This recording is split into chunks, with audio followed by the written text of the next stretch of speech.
Mr. Speaker, this past weekend we witnessed the most gruesome example of a story that is becoming ever more common.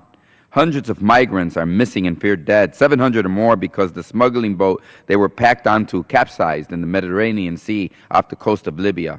It was on the front page of every paper around the world. An estimated 3,500 people died in 2014 making the journey from North Africa to southern coast of Europe.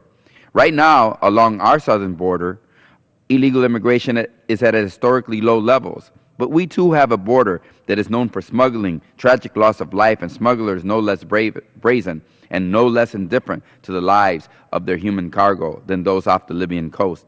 With few legal options and with great opportunity for work and freedom on the other side, migrants throughout the world are risking their lives in the hopes of surviving the journey to live a better life. During the peak of illegal immigration to this country a decade or so ago, one person died every single day on average trying to come to the U.S. They died of dehydration in the desert, or died in trucks or boxcars in botched smuggling operation, or perished as stowaways. And those are the ones we know about. Now we hear about La Bestia, the beast, the train carrying migrants from southern Mexico to the border with our country. Think about hundreds of people, most of them children and teenagers, clinging to the outside of a moving train while they are preyed upon by smugglers, sexual predators, and every kind of deviant. The migrants fleeing violence and poverty and gang and drug lord-infested communities in Central America, like those fleeing Africa and Asian countries, are willing to literally risk life and limb for the slim chance of a better life on this side. Europe is responding to the migrant crisis by committing to more rescue operations.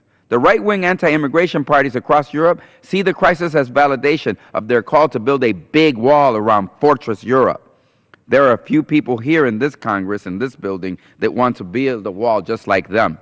But most people in Europe understand that building civil society and stable economies in the Southern Hemisphere is the best way to entice people to stay home. Foreign aid and international economic development are not dirty words in Europe the way they are here. In the U.S., the policies set in Washington directly relate to the instability of neighboring countries in Central America, the Caribbean, and Latin America. Trade policies initiated here in this country have had devastating consequences in rural areas across our hemisphere, driving people from the land and driving people into drug cultivation. And it is our insatiable appetite here in the United States for illegal drugs, funded with our dollar bills and enforced with U.S. guns, that creates and maintains a lot of the instability and chaos that drives people from their homes to America. Yet almost every budget that is considered in this Congress cuts mental health and drug counseling, addiction treatment and prevention, and does little to address our role in fueling instability. And with specific regard to immigration and asylum, in this Congress we are debating laws to make it harder for children to apply for asylum, laws to make it easier to deport children and put families into lengthy and expensive detention. And to add insult to injury, the Judiciary Committee just approved a measure to allow those who want to homeschool their children, but who are prevented from doing so by their own governments, they would constitute a special class of oppressed victims to be considered eligible to apply for political asylum in the U.S. So people from Germany and Sweden who want to homeschool their children, that is the kind of oppression that Congress responds to. People from Central America whose governments are unwilling or unable to protect children from murder and sexual assault, not so much. The reality is that we need to do more to engage and strengthen our neighbors, much more to make sure that the actions, trade, and consumption of our people are helping, not hurting, and much more to make sure that we have secure borders by also remembering to put doors on those borders so people can come with visas in a controlled way and not with smugglers risking their lives.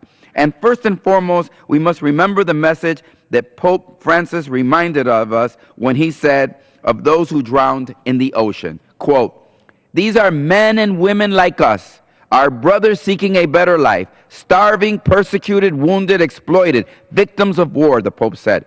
They were looking for a better life. Let us not forget that migrants are human beings.